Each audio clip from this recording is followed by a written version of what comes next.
Salut tout le monde, j'espère que vous allez bien. Bienvenue dans ce nouvel épisode de mon podcast Raconte ta vie. Moi, c'est Myriam, votre hôte, et aujourd'hui j'accueille Linda, Salut cette tout le star monde. internationale. Je suis vraiment trop contente de t'accueillir Moi aujourd'hui, aussi, je suis super sincèrement. contente. Merci beaucoup de Après tous m'accueillir. ces mois où on en parlait, on en parlait. C'est Enfin, on se vrai. rencontre. En plus, c'est notre première rencontre, guys. Ah, littéralement. C'est notre première rencontre, on s'est Voilà. jamais vu avant. Exactement. Donc franchement, on ne peut pas faire plus carré que ça. Vraiment. Alors, le thème de cet épisode est résilience, choix et lumière. Un titre super inspirant, mais je pense que c'est un peu flou quand même. Alors, si tu veux bien nous éclairer, de quoi est-ce que tu as vraiment envie de parler dans cet épisode? Alors aujourd'hui, j'ai voulu parler de la résilience, surtout dans l'échec, étant jeune. Parce que on est relativement jeune, honnêtement j'ai 21 ans.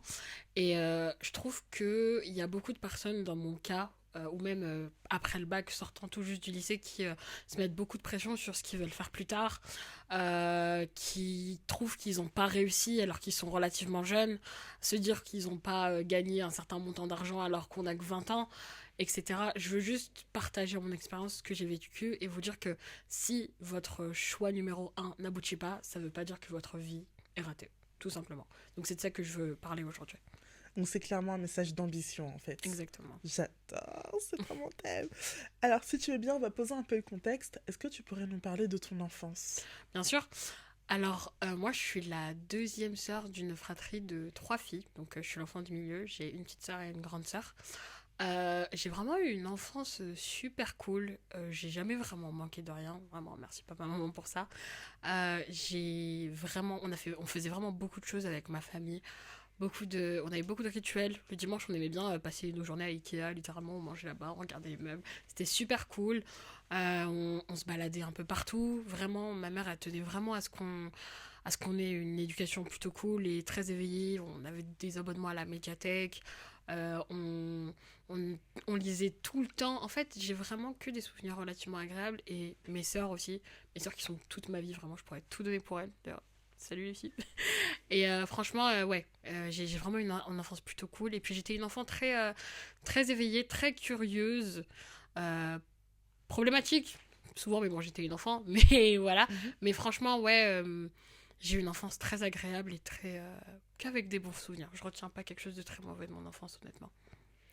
Et si on passe à l'adolescence, donc l'adolescence c'est un peu la période où tout le monde se cherche, on sait pas trop ce Exactement. qu'on a envie de faire, etc.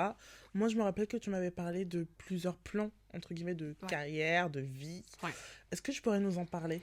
Bien sûr, si je dois commencer étant toute petite, je m'étais dit que je voulais trop être avocate parce que je détestais l'injustice.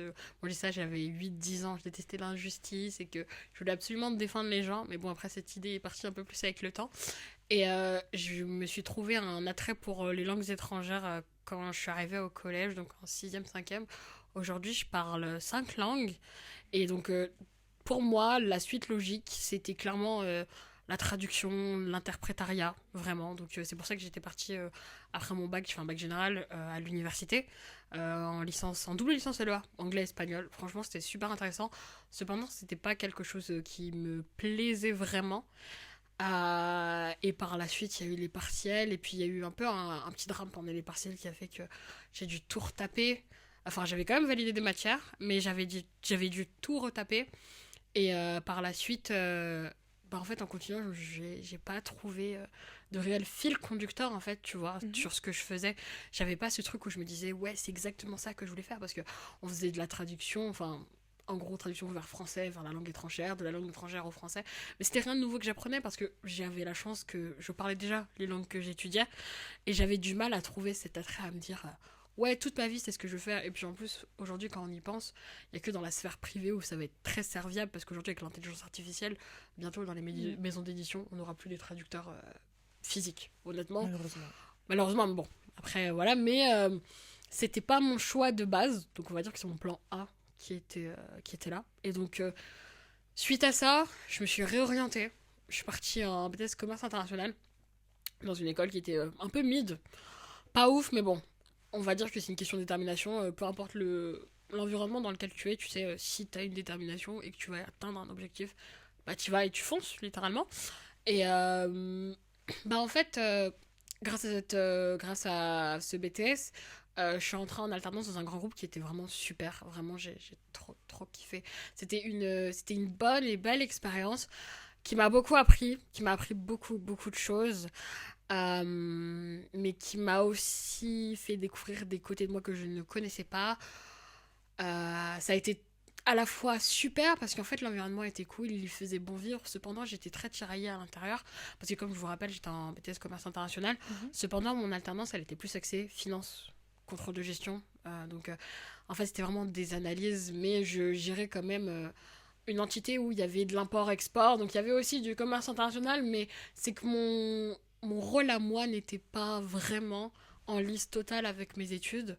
Et c'est là où j'étais tiraillée, parce que forcément, quand on passe un BTS, après on a beaucoup d'épreuves, on a beaucoup de soutenance orale, avec beaucoup de dossiers à faire. Et je vous assure que les maisons d'examen ne rigolent pas sur tout ce qui est tricherie, du genre si on monte un dossier, ou admettons qu'il passe, au niveau de l'oral, si je tombe sur l'oral de mon alternance, eh ben, ça me poserait problème. Et à ce moment-là, je me connais, je me suis dit, ok Linda, bon là, t'es face à un dilemme, qu'est-ce que tu dois faire? Est-ce que tu restes dans ton alternance parce que tu kiffes ça, parce que littéralement je découvrais des nouvelles choses tous les jours, et en fait je m'étais découvert un attrait pour la finance et le contrôle de gestion et la compta, enfin tout cet environnement là en fait que je ne me connaissais pas jusqu'ici, parce que j'avais tendance à penser que les maths c'était pas trop mon truc, tu vois, genre vraiment.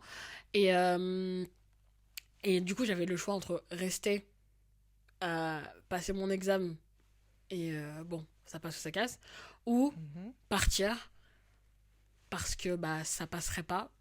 Alors, je dirais pas que j'ai fait un choix. En fait, ce qui s'est passé tout simplement, c'est que durant cette alternance-là, j'ai vécu des trucs un peu compliqués. C'était mon premier vrai poste, tu sais, dans un grand groupe, vraiment, on va dire, avec... tu sais, j'étais pas qu'une fourmi dans la fourmilière, j'avais quand même un rôle à rendre avec des grosses responsabilités malgré l'alternance. Et je pense que beaucoup de gens vont se reconnaître. Vous savez très bien que quand on est en alternance, bon, c'est qu'on coûte moins cher qu'un salarié classique, donc forcément les responsabilités, elles sont clairement là, quoi. Donc voilà, et j'avais beaucoup de pression parce qu'en fait j'avais vraiment ce grand manque de reconnaissance en fait, au niveau du travail que je fournissais au sein de l'équipe dans laquelle je travaillais. En gros, si tu veux, j'avais mon équipe à moi. Et après, je devais rendre compte à tout le service finance, compta, etc. Et ces comptes rendus-là que je devais faire, en fait, je pense que je faisais vraiment bien mon travail. Cependant, les attentes ou le profil que j'avais ne correspondait pas forcément. Je suis quand même restée 1 an et demi, parce que je suis rentrée en janvier 24 et je suis j'ai démissionné en mars 2025. J'ai fait plus d'1 an, j'ai fait 1 an et 3 mois. Ça s'est super bien, dans un sens ça s'est super bien passé parce que ça m'a appris beaucoup de choses, j'ai pris beaucoup de skills, je peux remplir mon CV, ça c'est plutôt cool. Cependant, c'était vraiment une période très difficile pour moi parce que j'étais très tiraillée et puis j'étais très papillonnante aussi. En fait, j'arrivais pas, même au-delà de ça, à l'école, vu que c'était très différent de ce que je faisais à l'alternance, et ben en fait, j'arrivais pas à trouver ce truc en fait où je me disais ouais, c'est ça que je veux faire, parce que forcément, ce diplôme-là, ça a amené à être, je sais pas, responsable import-export, etc. Des trucs qui étaient sympas. Je me dis, bon, c'est cool, on parle des langues et tout, mais c'était pas encore ça. C'était pas ça, et franchement, bah, du coup, au final, j'ai fini par démissionner parce que ça a impacté beaucoup ma santé. J'ai eu un épisode vraiment très compliqué où après ma démission, j'ai broyé du noir pendant très longtemps, et c'était difficile pour moi. Mais du coup, mon plan B, on va dire en quelque sorte, il a échoué parce que j'ai pas passé mon diplôme. Je me suis contentée de démissionner, et c'était très dur parce que en fait beaucoup de gens me disaient mais non, mais vas-y, passe ton diplôme, fais ci, fais ça, et c'était compliqué parce que je me disais mais les gens ils me disent de faire ça, mais moi au fond de moi c'est pas ça en fait. Donc finalement mon plan B, bah il a échoué, on va dire ça comme ça. Et ton plan C? Et du coup, mon plan C, bah, on y est aujourd'hui encore. Et après, j'ai démissionné en mars, comme je vous ai dit, donc j'essaie de vous faire quelque chose d'assez chronologique. Pour vous dire, ça a été très dur. On va dire que c'est au mois de mai que je me suis un peu réveillée, parce qu'au mois de mai, il a commencé à avoir tout ce qui est les journées portes ouvertes des écoles, des universités. Et j'étais là, du genre... Ouais, bon, Linda, va falloir que tu fasses quelque chose parce que bon, là ça va pas, parce que du coup, après ma démission, j'étais au chômage. Et je me disais, bah, septembre, il va falloir que tu reprennes, tu peux pas rester comme ça. T'as le bac, certes. Là, on est 2 ans et demi, presque 3 ans après le bac, du coup. Enfin, au moment où c'était là, on va dire. On a le même âge. Oui, voilà, c'est ça. C'est 3 ans. Ouais, voilà. 3 ans après le bac, où j'ai en vrai validé mon bac. J'ai fait 1 an et demi, presque 2 ans à la fac. Et j'ai fait un BTS que j'ai pas abouti. Et j'étais là et j'étais en mode, va falloir que tu commences à aboutir quelque chose pour de vrai. Et il faut pas que tu te dises que ce qui t'est arrivé derrière, ça veut dire que tu seras une ratée. Parce que forcément, je ne vais pas rentrer dans les détails, mais il y a eu des mots durs quand je suis partie. Il y a eu des choses très compliquées au sein des personnes avec qui je travaillais. C'était compliqué. Donc vraiment se relever et se dire, ok, ce que les gens ils t'ont dit, il faut pas que tu penses que ça te définisse. C'est un travail de dingue qu'il faut faire sur soi, tu vois. Et donc c'était très, très compliqué. Mais du coup, au final, j'ai trouvé mon école. Et il y avait des concours pour rentrer dedans, plus une journée porte ouverte. Donc j'ai fait la journée porte ouverte, il me semble, oui. Et j'ai passé les concours, il y avait des écrits, etc. et des entretiens. Et il s'avère que je suis rentrée dans cette école-là et il me manquait plus qu'une alternance. Donc là, actuellement, je suis en BTS comptabilité et gestion. Et l'alternance, je l'ai aussi trouvée au mois de juin, dans la foulée. Donc franchement, en fait, à partir du moment où j'ai eu ça, je me suis dit, ok, bon, c'était en juin et la rentrée, c'était en septembre. Je me suis dit, ok, bon, t'as une alternance, t'as ton école. C'est bien, c'est une bonne chose. Accroche-toi et surtout fais en sorte que ce projet-là, il fonctionne. Parce qu'en fait, c'est clair que si j'avais regardé en 2022 quand j'ai eu mon bac, je me serais jamais dit, ouais, aujourd'hui, je suis là, je suis de la compta. Genre vraiment, pour moi, c'était aucun lien. Mais c'est tout ça pour dire que mon plan A, il n'a pas fonctionné parce que de base, je voulais être traductrice. Plan B, je me suis dit, bon, vas-y, on va voir pourquoi pas. Et dans mon plan B, j'ai découvert ce qui m'attirait vraiment. Donc mon plan C découle un peu du plan B qui s'est mal passé. Donc tout ça pour dire que l'expérience a été un peu tumultueuse, vraiment c'était comme ça. Hein. Mais aujourd'hui, je suis à un endroit où je me plais, je me sens bien. Et vraiment, j'espère que ça va continuer comme ça. Toutes mes félicitations, Bichette, pour Merci ce parcours. beaucoup. Vraiment, c'est le type de parcours que certaines personnes auraient abandonné à un moment donné, ça c'est clair. Mais t'as absolument pas lâché. Et c'est littéralement en fait la définition de renaître de ses cendres en fait. C'est ça, exactement, la résilience. Ton plan B est en train d'échouer, tu réussis quand même à te construire un plan C malgré ça. Exactement. Et d'ailleurs, comment t'as appris à faire ça justement, qu'est-ce qui t'a appris à être aussi, j'ai envie de dire courageuse, c'est un mot un peu fort, mais résiliente? Alors, je dirais d'abord mon amour-propre. C'est difficile d'en avoir et même d'avoir confiance en soi. Et même Julian en parle dans le podcast qu'il fait avec Myriam. D'ailleurs, allez voir ce podcast parce qu'il est vraiment, vraiment, vraiment bien. Mais je dirais vraiment l'amour-propre. Et surtout que je me disais que j'avais pas le choix. Parce que j'ai pas envie d'être victime de mon sort et de me dire... ces gens-là, ils ont pas été cool avec moi. Et je veux pas en vouloir au monde entier. Et me dire que c'est la faute du monde entier parce que je pars du principe que si je veux quelque chose, faut que j'aille le chercher. C'est pas évident, c'est pas facile et encore aujourd'hui c'est pas facile. Là bientôt j'ai des examens et tous ceux qui sont étudiants vous savez comment les examens c'est super chiant, mais il faut le faire. C'est comme ça, on peut pas avoir quelque chose de très linéaire. Et je dirais que j'ai un peu un credo dans cette question que tu viens de me poser en me disant comment je fais pour être résiliente et garder la face. Littéralement devant le miroir je me dis je suis belle, forte et intelligente. Littéralement, c'est vraiment la phrase. La manifestation, hein, ça s'appelle. Ouais, un petit peu, c'est ça. En fait, c'est même pas un fake it till you make it, parce que je me dis que c'est vraiment un fait. Je me dis que je suis belle, je me trouve belle, je suis forte, je suis intelligente. Ça veut dire qu'en gros, dans ces 3 mots-là, c'est que j'ai la capacité de faire les choses bien, j'ai l'intelligence de faire les bons choix. Donc j'essaie juste de pas douter de moi, tu vois. C'est vraiment quelque chose qui se travaille aussi parce que c'est pas évident pour tout le monde. C'est vraiment c'est un travail, il faut le faire, il faut se le dire parce que je souhaite à tout le monde qu'à la fin du parcours professionnel ou peu importe le parcours, peu importe le résultat que vous souhaitez avoir, que vous ayez le résultat que vous souhaitiez parce que je pense que c'est vraiment vraiment important. T'auras beaucoup de choses à nous dire à la conclusion. Sincèrement, j'ai trop hâte de t'entendre là-dessus. Mais avant toute chose, j'aimerais juste donc revenir sur ton parcours. J'imagine que au cours de cela, t'as dû faire face au regard des autres. Hein. C'est vrai qu'on en parle à l'épisode de Julien, d'ailleurs. Merci pour ton clin d'œil.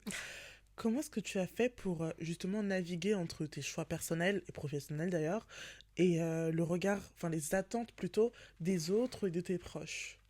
Alors c'est vrai que ça a été super difficile, franchement, parce que à la fois on veut se faire plaisir à nous-mêmes pour faire quelque chose qu'on aime, on a la famille qui est derrière nous, peu importe ce qu'on fait et qui nous soutient. En tout cas, pour ma part, j'ai vraiment une famille qui me soutient énormément, qui n'a jamais vraiment jugé mes choix. Mais cependant, c'est normal que mes parents ou même ma grande sœur se disent ouais, mais là, ça fait 2 fois que tu changes. Tu vas où en fait? Est-ce que tu vas réussir à te fixer? Et là, tu vas là, à cet endroit-là, mais est-ce que c'est ça qui nous dit pas que tu vas encore changer?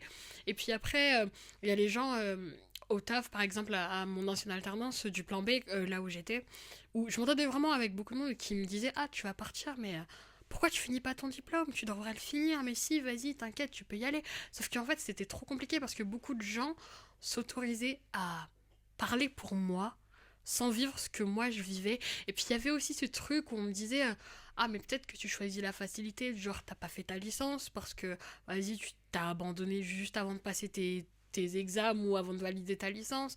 Là, ton BTS, on est au mois de mars, les BTS c'est en juin, t'abandonnes 3 mois avant. On me reprochait ça aussi, qu'on me disait que j'étais pas capable de juste passer un autre diplôme et c'était dur. Et en fait, tous ces tiraillements, j'ai juste conclu, je me suis dit, en fait, que ce soit famille, personnes extérieures, amis, les personnes les plus proches, j'ai juste décidé de fermer les oreilles et de me dire, ok, les gens pensent pour toi, cependant, à la fin de la journée, c'est toi et toi toute seule. Mm.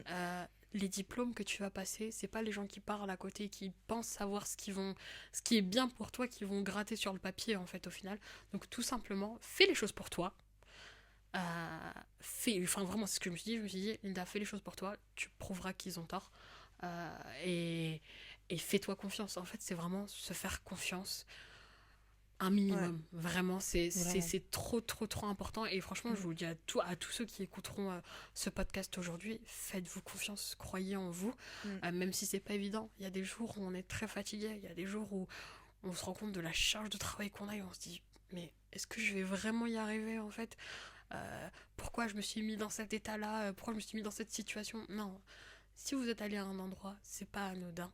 Soit c'est pour avoir un résultat concret, soit ça découlera d'autres choses, comme ça m'est arrivé à moi, où vous serez autre part par la suite et vous trouverez votre voie au final. Quoi qu'il arrive, faites-vous confiance, c'est la première des choses.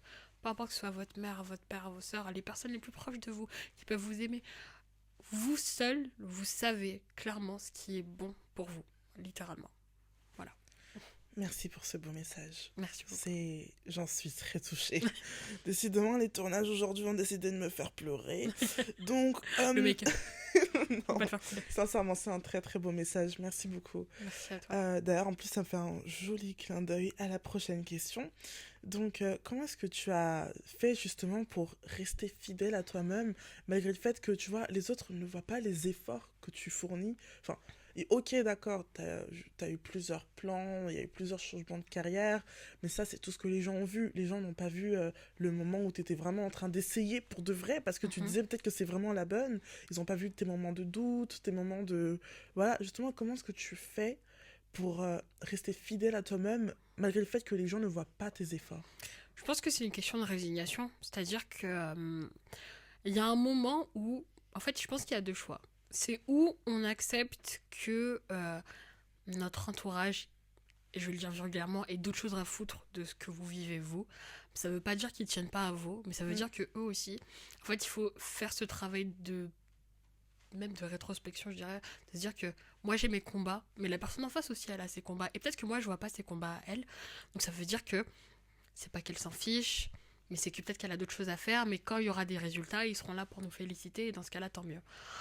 Ou soit, tout simplement, faut se résigner à ça, et se dire que, en fait, les gens, c'est pas qu'ils s'en foutent, c'est juste que ils ont aussi, eux aussi d'autres choses à gérer, parce que quand on est pris dans notre spirale à nous, et qu'on crée un peu à l'aide, quand on ne répond pas forcément, ça fait mal parce qu'on a l'impression que les gens ne se soucient pas réellement de nous. C'est soit ça et l'accepter, soit ne pas l'accepter, mais être toujours à moitié frustré. Et franchement, il y a une troisième option, je dirais, qui serait juste tout simplement d'essayer de ne pas se focaliser sur ce que notre entourage pense. Cependant, on sait à quel point c'est important d'avoir le boost de son entourage, des gens qui sont autour de nous pour nous pousser, nous dire t'inquiète, tu vas y arriver. Moi, la première, vraiment, je suis très très présente pour mon entourage, peut-être un peu trop des fois, je pense. Et je sais que j'aimerais qu'on me rende, je dis souvent, j'aimerais qu'on me rende ce que je donne aux gens. Il faut comprendre, je pense qu'aujourd'hui aussi, que les gens ne vont pas forcément nous rendre pareil ce que nous on donne. Par exemple, je sais pas, moi, mon langage de l'amour, ça va être, je sais pas, le toucher physique, faire des câlins. Quelqu'un d'autre, ce sera les petites attentions sans qu'on ait rien demandé. Du genre, ah, je t'ai pris ça à une boutique. On est étonné, on est surpris. On pourra pas lui reprocher d'être pas là pour nous. La personne, elle est là pour nous, mais d'une différente manière. En fait, c'est tout un travail, tu sais. Franchement, faut pas se dire que les gens ne sont pas là pour nous, ils voient pas nos efforts. Sans doute qu'ils ne les voient pas, mais c'est pas quelque chose qui est directement pour nous, en fait. Je pense juste qu'il y a cette sphère où les gens aussi, ils sont tous préoccupés par plein de choses. Mais de toute façon, j'ai envie de dire qu'aujourd'hui, tout va bien. Et même aujourd'hui, il y a des nouveaux acteurs dans ma vie et de nouvelles personnes qui sont rentrées dans ma vie et qui font que je suis très, très, très bien entourée aujourd'hui. Donc, je peux être que reconnaissante. Et franchement, aujourd'hui, tout va bien. Mais je pense que la réponse que j'ai donnée résume un peu l'état d'esprit dans lequel je suis même encore actuellement vis-à-vis de ça. Franchement, je sais pas quel entourage tu as.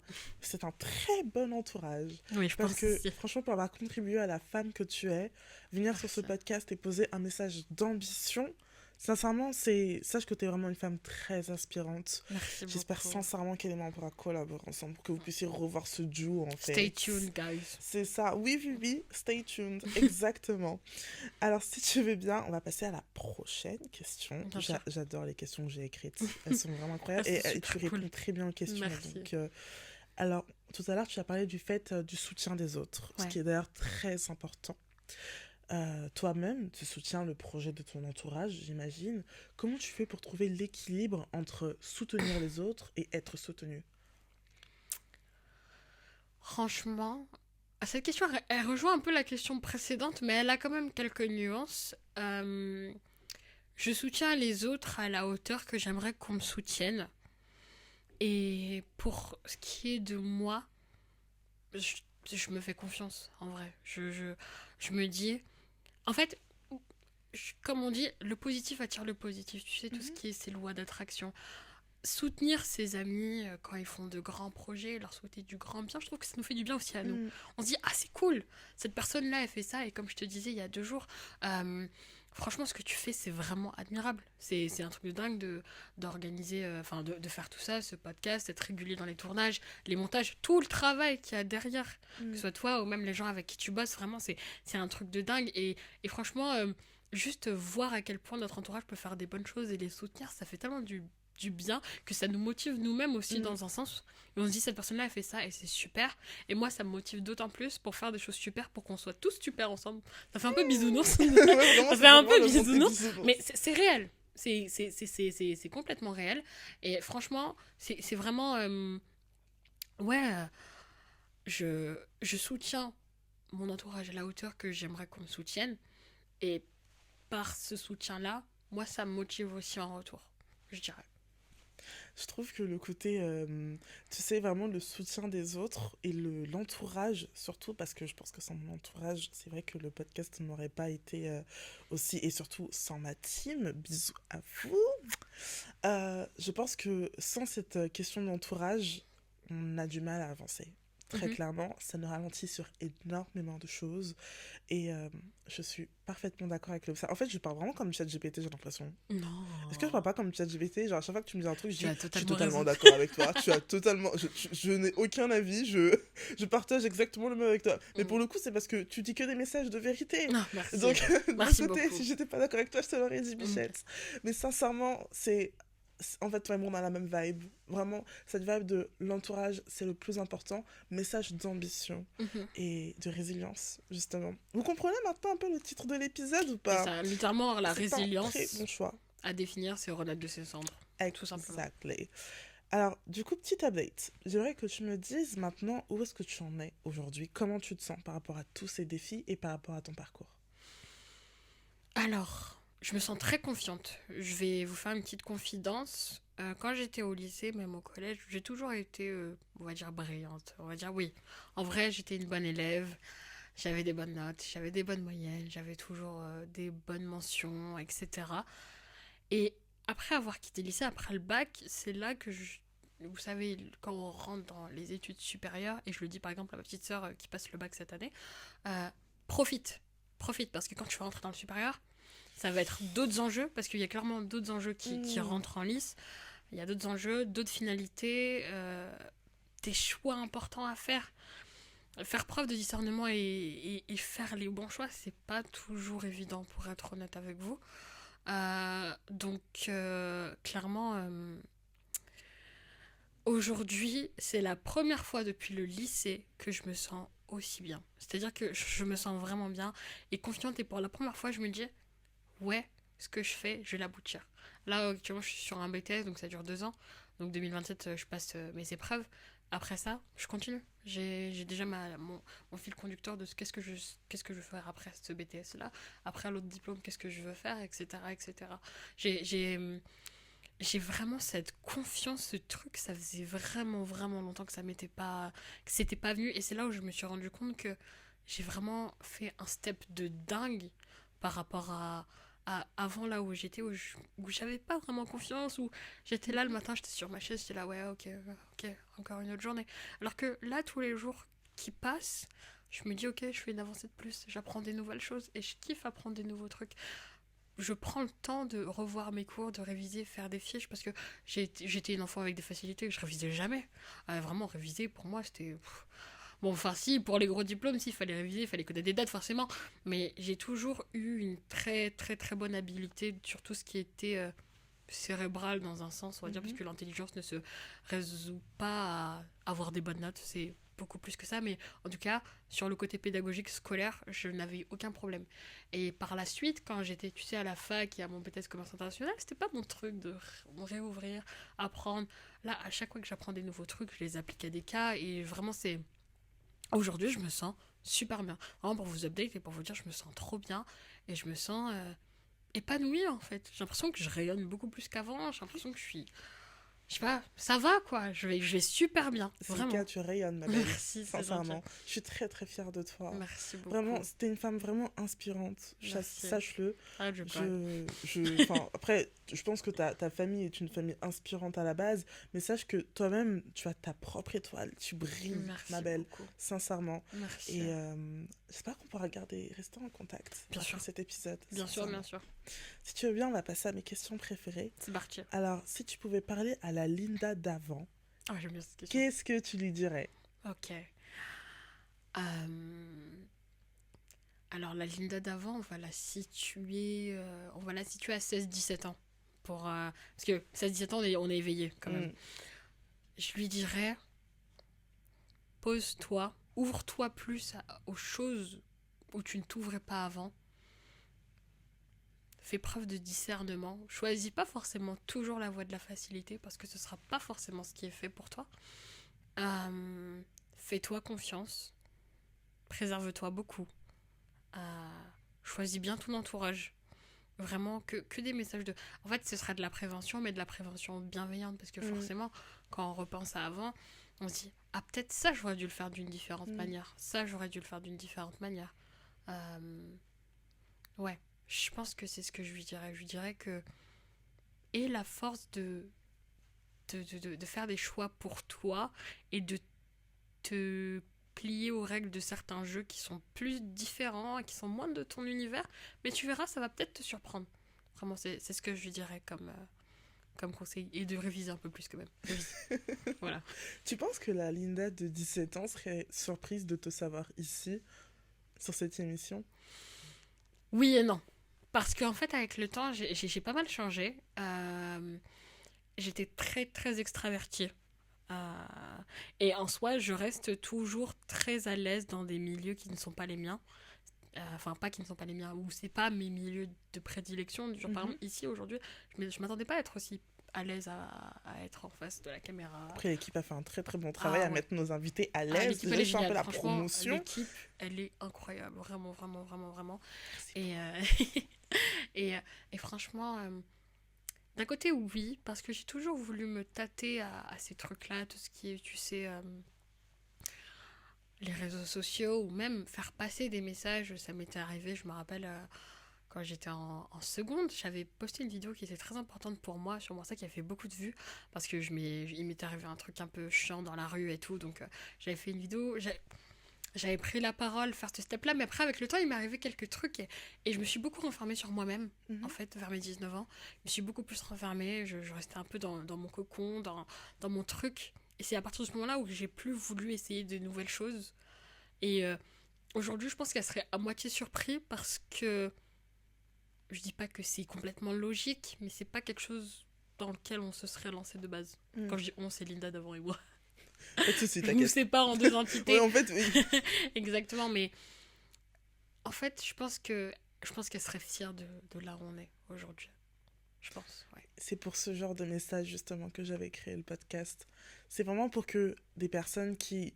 Enfin, j'ai envie de dire des personnes lambda, même si ton parcours n'a rien du tout de banal. Mais tu vois, des personnes que on vous voit pas partout, on vous voit pas tous les jours. Et je sais que vous avez chacun votre message à apporter. Et toi, toi la première, enfin, regardez le message qu'elle nous a sorti tout le long de cet épisode, qui est juste incroyable d'ailleurs. Justement, c'est pour ça que le podcast est né, c'est pour donner la voix justement à des personnes aussi inspirantes et ambitieuses, pour que bah, tu puisses lancer ton message à travers le monde qui est YouTube, en gros, et les autres plateformes d'écoute.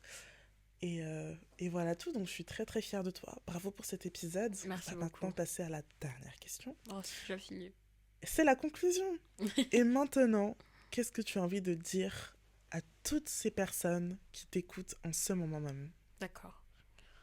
Je dirais, les choix que vous ferez aujourd'hui ne sont pas forcément, ne vont pas forcément résulter de ce que vous deviendrez demain. C'est-à-dire que on fait pas toujours les bons choix.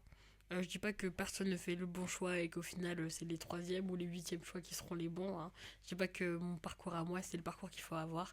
Il y a des gens qui ont des parcours très très linéaires. Exemple de ma grande sœur par exemple qui a vraiment tout eu d'un coup, hein, sa licence, son master, c'était master 2. Franchement, je pense que c'est vraiment mon exemple. Et, et forcément, les chemins linéaires, c'est vraiment rassurant. Et les gens qui savent faire les bons choix, franchement, je les admire énormément. Vraiment, big up à vous tous, qui que vous soyez, honnêtement. Et vous pouvez être fiers de vous si vous avez réussi à avoir les résultats que vous voulez en one shot. Cependant, j'aimerais juste dire pour ceux qui sont encore hésitants, qui savent pas encore où aller, faites-vous confiance, essayez. Si ça fonctionne pas, autre part ça fonctionnera. Et je tiens à bien préciser que c'est applicable à tous, mais surtout quand on est jeune, comme je l'ai précisé au début, parce que quand on est jeune, c'est les moments où on fait des choix, et c'est le moment aussi de la vie où plein de choses se passent. On est dans la vingtaine, t'en as qui ont des enfants, t'en as qui se marient, t'en as qui font rien, t'en as qui... En fait, il y a tellement d'options, tellement différentes, que j'ai juste envie de vous dire, les choix que vous ferez aujourd'hui ne vont pas forcément vous définir demain, et les choix que vous avez faits par rapport à là où vous êtes, si ça vous satisfait pas, c'est pas parce que vous avez fait ce choix-là que vous pouvez pas changer la donne, littéralement. Peu importe quelle est la sphère dans laquelle vous avez cette problématique-là, il y a toujours une solution. Il y en a toujours une. Faut juste apprendre à la voir, l'exploiter et réussir à en faire quelque chose, honnêtement. C'est sur ces mots-là que j'aimerais vous laisser aujourd'hui, de vous dire juste abandonnez pas. C'est pas... c'est même pour vous, parce que vraiment être quelqu'un qui en veut à la vie entière et qui va s'apitoyer sur son sort parce que la vie n'a pas été douce avec elle. Il y a des gens qui ont eu des parcours très compliqués, mais renaître de ses cendres et essayer de se refaire à nouveau, c'est vraiment quelque chose qui est très important, et ça m'a vraiment sauvée, parce que je vous assure que je suis pas rentrée dans tous les détails parce que je tiens quand même à me protéger dans un certain sens, mais vraiment avoir la capacité de faire ce travail-là, ça peut sauver des vies, ça peut vous sauver. Donc franchement, croyez en vous, et même si c'est pas le cas, manifestez. Dites-vous des phrases qui vous rester en tête, qui vont réussir à être le fil conducteur vers votre réussite, tout simplement. Voilà. Est-ce que je peux compléter ton message? Bien sûr, c'est ton podcast, je t'en prie. Désolée. Et surtout, ne cédez pas à la pression. Vous savez, aujourd'hui, on est de plus en plus jeunes d'ailleurs, on nous demande de choisir ce qu'on veut faire plus tard. On nous demande, t'es en maternelle, on te demande déjà, tu veux faire quoi plus tard? Ah, princesse, ça n'existe pas, sois comptable. Ah, chevalier, non, ça n'existe pas, sois pilote d'avion. En fait, on nous met une pression, en fait, juste énorme dès le plus jeune âge. Et chaque année qu'on grandit, cette pression augmente de plus en plus. Et ça fait que là, on se retrouve au collège. Moi, je sais pas comment toi, t'étais au collège. Moi, au collège, j'étais un peu une terreur. T'es au collège, tu te retrouves à définir ce que tu vas faire plus tard. Et en fait, t'es là, t'as juste envie de jouer, en fait. Dans ta tête, t'es vraiment juste un enfant et on te met cette pression-là, en fait, de ok, il faut que tu choisisses le choix, là, maintenant, là, t'es au collège. C'est dur. Le choix qui va définir toute ta vie. C'est dur. Donc, surtout, ne cédez absolument pas à la pression. Non. Comme l'a très bien dit Linda, tu vas prendre un choix, tu vas aller là-bas, tu vas te dire, bon, ça me plaît pas. Tu vas revenir, tu peux revenir. C'est quelque chose qui se fait, tu ne perds pas ton temps. Non, ça veut pas dire que tu vaux moins que les autres. Non, simplement, t'es en train de construire ta vie. Là, c'est exactement ce qu'est en train de faire notre diva du jour. Elle construit son parcours, brique après brique. Ok, parfois elle enlève des briques, parfois elle en remet d'autres, parfois... Et pourtant, regarde où t'en es. C'est ça. Et t'es juste incroyable. C'est ça. Tout Merci simplement. beaucoup. Et j'ai pas fini, mais je me suis sentie légitime à faire ce podcast parce que je me sens bien là où je suis maintenant. Et ce choix-là, c'est ce qu'il faut. Et peut-être que certains diront ah, mais comment tu le sais, dans le fond? Quand on le sait, tu sais, c'est là, Oui. j'ai envie de dire. Après, il y a aussi d'autres paramètres, on va dire, mais quand on le sait, au fond de nous, on le sait. Et pour revenir sur ce que tu as dit, cette pression-là, elle est mauvaise. Et retenez pas forcément les mots des gens extérieurs, parce qu'il y a des, par exemple, il y a des professeurs, ils sont durs. Un élève qui est un peu agité, ouais, toi, tu vas finir au chômage, ou tu vas juste travailler dans un carrefour. No offense à tous ceux qui travaillent dans ces endroits-là, bien évidemment. C'est des exemples que les professeurs disent. Mais vraiment, c'est dur. Et c'est une pression qui est constante. Et je pense que c'est ça aussi qui a un peu travaillé mon cerveau, cette pression-là de se dire, faut que je fasse un truc, enfin oui, il faut, mais il faut pas que ce soit les gens extérieurs qui vous mettent cette pression-là. C'est ça. Pressionnez-vous vous-même parce que vous voulez faire les choses bien. Voilà. Exactement. Merci beaucoup. Merci pour les travaux. Ne vous laissez pas avoir par la pression et ne laissez personne vous définir. C'est le mot de cette conclusion. Exactement. Si tu veux bien, on va passer maintenant aux remerciements. Parce que ça y est, c'est la fin de l'épisode. Ah ouais. Alors tout d'abord, j'aimerais remercier donc l'équipe Raconte ta vie. On a Florian qui s'occupe de la régie son et vidéo. Très très bon travail Flo. Ensuite on a Britney, notre community manager. Let's go. Et également j'aimerais remercier donc ma sœur. Gros bisous à toi. Te remercier toi également. Merci. Vraiment merci d'être là et d'avoir beaucoup. posé ces messages là. L'épisode était excellent. Et merci à toi vraiment de m'avoir accueilli au sein de ce podcast parce que ça me tenait vraiment à cœur et je suis vraiment contente que ça se soit fait. Vraiment. Merci beaucoup. Et on se sent vraiment bien ici, vraiment. Si ça tenait qu'à moi-même, on allait annuler les prochains tournages, je resterais ici. Mais... Bon, est-ce que tu as d'autres remerciements à faire? Je voulais remercier ma famille, ma grande sœur qui m'a beaucoup aidée quand ça allait pas du tout. Un cœur sur... Elle s'appelle comment ta sœur? Astrid. Bisous Astrid. Vraiment. Ma petite sœur aussi, Annie. Vraiment, elles étaient vraiment là.